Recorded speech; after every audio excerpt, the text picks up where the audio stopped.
Immagina di percorrere un itinerario panoramico che attraversa storiche contrade, dove la natura ti avvolge in un abbraccio rilassante. Un sentiero che si snoda nel cuore del comune di Altissimo, in provincia di Vicenza, per circa 20 km e 850 metri di dislivello. Ma se preferisci puoi accorciarlo e partire direttamente da Altissimo anziché dalla contrada di Fuchesati. Questo cognome sì, mi suona incredibilmente familiare. Camminando tra le colline baciate dal sole ti si apriranno panorami mozzafiato, la vista delle valli, l'inconfondibile cima Marana e le cime delle piccole Dolomiti.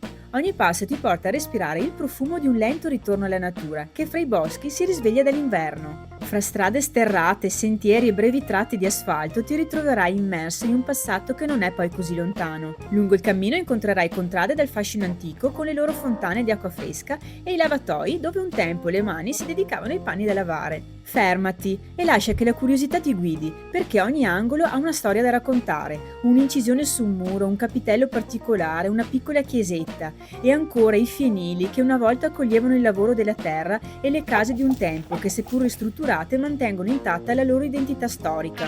Il percorso panoramico delle contrade Altissimo è segnato alla perfezione, impossibile perdersi, ma se vuoi scrivimi e ti invio la traccia. Per maggiori dettagli trovi tutto in descrizione. Conoscevi già questo percorso?